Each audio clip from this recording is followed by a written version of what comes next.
Sebelum saya menyampaikan sedikit tulisan saya tentang pemikiran masalah pangan dalam naskah kuno Nusantara, perkenankan pertama-tama sekali saya matur kula nuwun ke PNRI, sekaligus saya ucapkan terima kasih yang sebesar-besarnya atas kepercayaannya saya diberikan kesempatan untuk dapat berbicara di tempat yang luar biasa. Ini menurut saya satu penghormatan bagi saya yang luar biasa. Lalu yang kedua, sekaligus saya mohon maaf yang sebesar-besarnya karena saya selaku orang tua dari Solo datang ke sini itu betul-betul takut. Oleh karena itu saya membawa pasukan Bolos Rewu yang mana pada siang hari ini bisa dikatakan merampok di PNRI begitu. Ibu, Bapak, saya mohon maaf karena saya dengan anak-anak saya sejumlah 30 lebih. Jadi mahasiswa-mahasiswa yang ada di sini ini dari mahasiswa-mahasiswi sastra Jawa UNS, paling banyak adalah yang mengambil konsentrasi pada bidang ilmu pernaskahan, yakni filologi.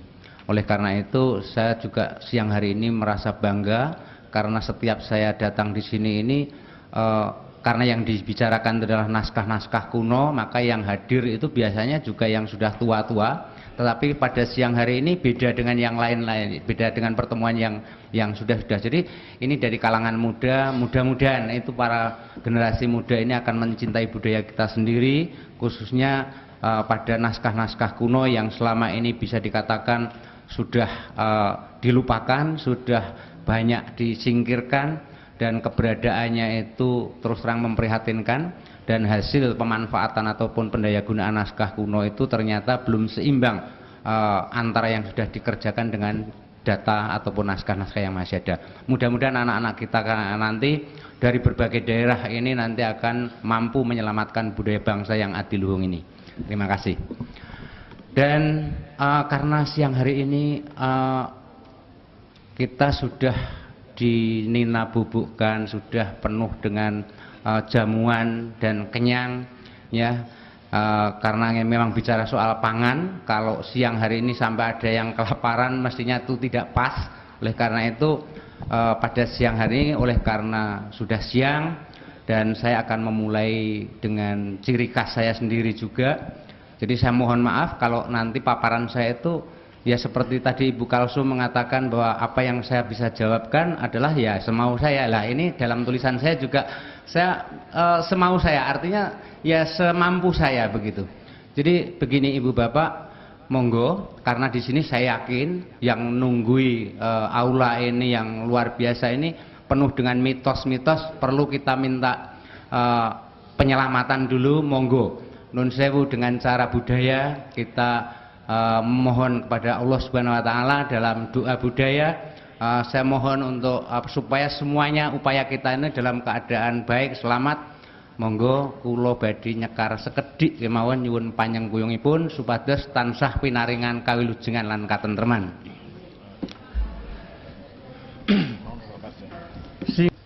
Kala singgah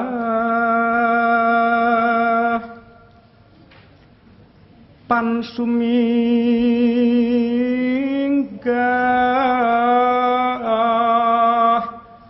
durga kala sumingkir sing ama sing awulu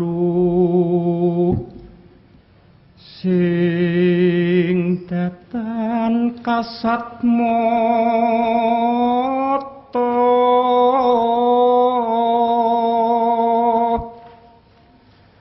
sing atenggak miwah kala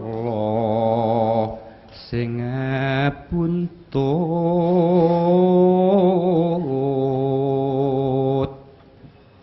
padha sira suminggah mring telenging jala nidhi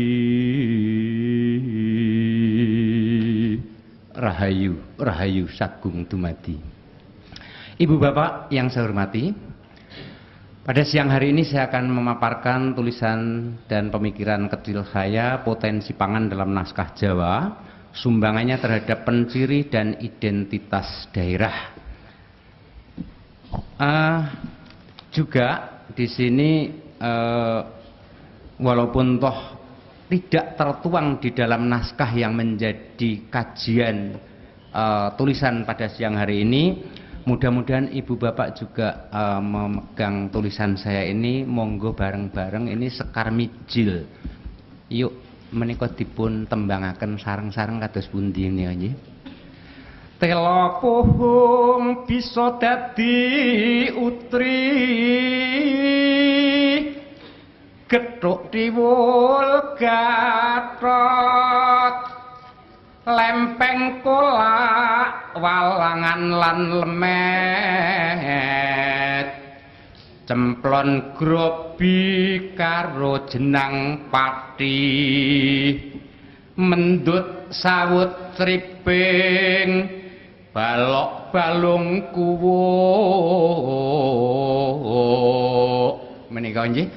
Jadi ini semua nama makanan yang dibuat dari telo, atau orang lain, daerah lain juga mengatakan pohung, kaspe.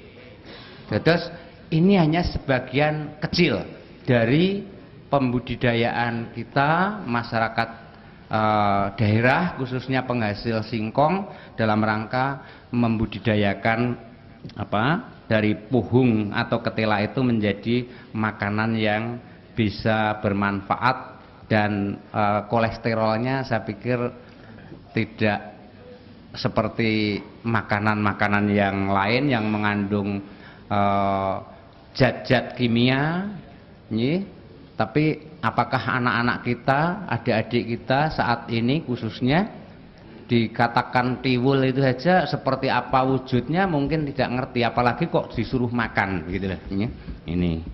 Nah, hidup yang wajar menurut saya adalah mangan kuwi mau mung kanggo urip.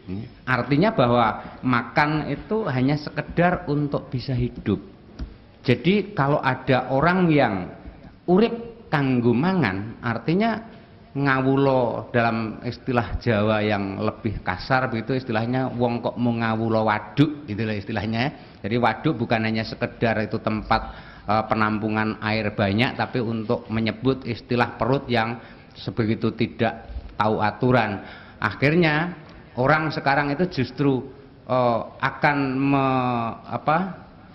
kalimat ini sering akan berubah diucapkannya, aku sesuk mangan opo, itu yang betul, tapi sekarang justru akan beralih aku sesuk mangan sopo. Nah ini yang bahaya lagi. Jadi kalau yang masih aku sesuk mangan opo itu masih agak-agak lumayan. Ini anggere wis teko aku sesuk mangan sopo lah, ini yang udah. Nah, sekarang saya akan masuk kepada masalah sastra Jawa sendiri, bahwa sastra Jawa sebagai bagian dari sastra Nusantara dan sastra dunia, dikaji kuantitas dan kualitasnya dapat dibanggakan karena sanggup dan mampu memberikan pencerahan bagi pembaca dan masyarakatnya. Ini bukan sesuatu yang tidak dapat dibuktikan, karena di dalam kandungan naskah dari berbagai jenis naskah yang ada, saya karena tadi sudah katakan membatasi diri bahwa ini adalah naskah-naskah Jawa, mulai dari naskah-naskah Jawa kuno dengan berbahasa Jawa kuno dalam bentuk kakawin ataupun gancaran, lalu Jawa Tengahan, Jawa Baru dan sebagainya. Ini adalah kandungan naskahnya, mulai dengan sastra ajaran atau sastra tutur, lalu ada sastra babat, sastra seni dan sebagainya. Ini adalah isinya luar biasa. Jadi banyak sekali hal-hal yang terkait dengan kehidupan manusia seutuhnya itu di dalam naskah Jawa sudah dapat ditemukan. Dan pada siang hari ini seperti naskah yang saya angkat adalah Serat Centini, bahwa Serat Centini yang lahir atau yang ditulis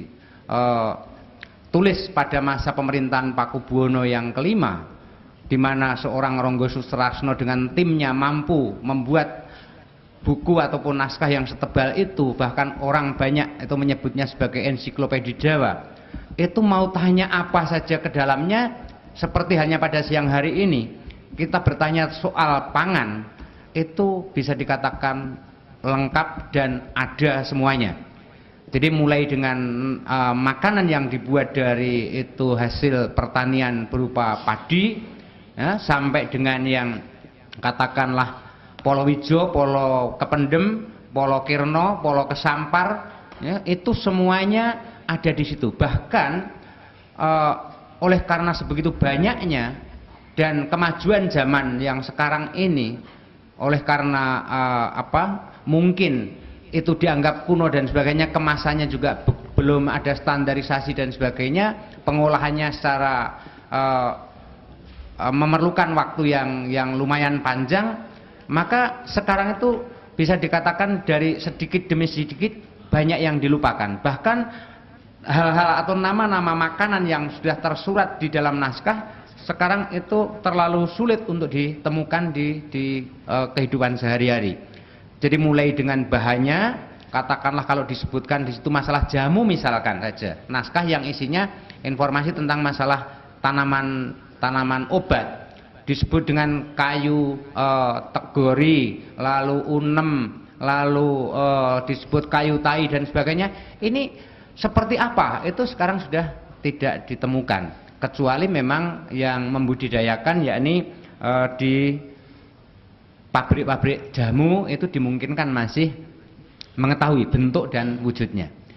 Naskah Jawa merupakan salah satu bentuk dokumen yang memiliki nilai budaya tinggi, berisi tentang ini diantaranya kisah raja-raja, lalu ajaran moral, pendidikan budi pekerti, tentang tata cara pengolahan air, tanah, pangan diantaranya, lalu upacara adat, pengobatan tradisional, mantra penolak bahaya, lalu seni karawitan, tari, pewayangan dan sebagainya. Ini dapat kita temukan seperti yang saya katakan tadi, bahwa sastra Jawa adalah merupakan satu dokumen bangsa, dalam hal ini bangsa Jawa, yang dapat menampung dari seluruh gagasan masyarakat Jawa, walaupun toh tidak semuanya, bahkan ya, tidak semuanya masih dapat kita selamatkan, masih dapat kita temukan di dalam naskah itu sendiri, oleh karena usia naskah juga terbatas oleh karena bahannya. Ini bentuk pohung ataupun telo. Nah, informasi tentang makanan yang terbuat dari bahan beras, jagung, ketela, macam-macam umbi, lauk pauk yang bahan-bahannya dari jenis buah, daun, bunga, daging, ikan dan lain-lain yang terekam di dalam naskah kuno Jawa. Ini saya ambilkan contoh yang dari serat Centini. Jadi nenek moyang kita belum memberikan informasi secara detail bagaimana mengolah bahan-bahan mentah itu menjadi makanan yang enak. Ini tadi seperti yang saya katakan tadi, mengapa saat ini sulit untuk ditemukan baik bahan mentah untuk dibudidayakan maupun makanan-makanan yang sekarang di telinga kita asing untuk ditemukan. Walaupun toh akhirnya suatu saat apabila ditemukan oleh seorang pengrajin yang nanti dalam katakanlah lebih besar omsetnya lagi, dibudidayakan oleh pengusaha besar, dan akhirnya menjadi satu seperti yang saya harapkan nanti menjadi penciri daripada daerah tertentu, ya, dimana misalkan kalau Solo itu kondang dengan nasi liwetnya, misalkan Semarang kondang dengan lumpianya, lalu Kudus itu dengan jenang dodolnya, dodol Kudus, lalu untuk Madiun pecel misalkan, lalu untuk daerah yang lain katakanlah Bantul itu ada geplak. Ini semuanya adalah hasil daripada kreasi dari pengrajin-pengrajin makanan daerah setempat yang disesuaikan dengan hasil budidaya alam itu sendiri, dan setelah dikemas demikian rupa, ini yang kita harapkan makanan-makanan ataupun jenis lauk pauk yang masih terekam di dalam naskah tetapi selama ini belum dimanfaatkan secara baik akan dapat diangkat ke permukaan kembali dan akhirnya menjadi suatu penciri dari daerah itu. Dalam manuskrip Jawa kuno yang berbicara tentang pangan diantaranya ini adalah serat Centini pupuh 357, ya. Jadi pupuh di dalam centini itu sampai mencapai ribuan pupuh karena naskahnya memang sebegitu luar biasa dengan dialih aksara oleh Pak Karkono Komojoyo dengan kawan-kawannya di Yayasan Centini itu dalam bentuk tulisan aksara Latin dengan model buku yang sekarang ini menjadi 12 jilid. Setiap jilid mencapai ratusan bahkan 600-an ataupun 700-an halaman. Oleh karena itu pada saat kita itu ketemu naskahnya memang naskahnya luar biasa tebalnya. Dan karena Centini adalah merupakan satu naskah yang bisa disebut ensiklopedia Jawa dan semua orang itu ingin memiliki, maka tidak asing apabila ditemukan serat Centini di sana sini, termasuk katakanlah justru mudah-mudahan di PNRI ada, entah itu duplikatnya ataupun bisa dikatakan salinannya, tetapi Centini dengan nama Centini Pisungsung yang di Solo sampai saat ini justru tidak memiliki, dan itu kami mendapatkan data itu justru kami ke Leiden dalam rangka minta diberikan kopinya. Nah ini mudah-mudahan seperti itu tidak akan terjadi lagi untuk naskah-naskah yang selama ini masih ada di kita. Oleh karena itu kalau saat ini di Solo bisa disebut sebagai gudangnya naskah, baik di keraton yang maaf saat ini sedang ontran-ontran, mudah-mudahan naskahnya pun tidak akan menjadi permasalahan ya. Lalu di Radio Pustaka, terima kasih ini pemerintah dalam hal ini mengucurkan dana dalam rangka merenovasi fasilitas termasuk ruang perpustakaannya, sekarang ini sedang dilakukan. Tapi pada saat renovasi ini justru teman-teman di Komite Radio Pustaka sedang kebingungan dalam rangka menyelamatkan naskahnya karena secara fisik itu sudah bisa dikatakan banyak yang mengkhawatirkan. Oleh karena itu dalam kesempatan ini mudah-mudahan Ibu Sri Sumekar yang secara kebetulan itu di kepala bagian konservasi itu setelah dibentuknya, dan terima kasih informasi dari Pak Joko bahwa ternyata dari UNS dan PNRI sudah melakukan MOU yang secara resmi, dan itu ditandatangani oleh pembantu rektor 4 kita, yakni Pak Widodo Muktio. Oleh karena itu dalam rangka tindak lanjutnya, actionnya, saya pikir sudah saatnya untuk antara UNS dengan PNRI dengan kemampuan yang ada. Kalau di Solo ini selama ini mahasiswa kami atau para filolog itu memanfaatkan data-data yang ada di keraton dan ini sudah kerjasama di sana, kami hanya punya kemampuan, tetapi soal dana dan sebagainya itu mudah-mudahan nanti setelah adanya MOU, actionnya itu segera bisa menangani naskah-naskah yang ada di daerah yang nanti kita kerjasama dengan Universitas 11 Maret.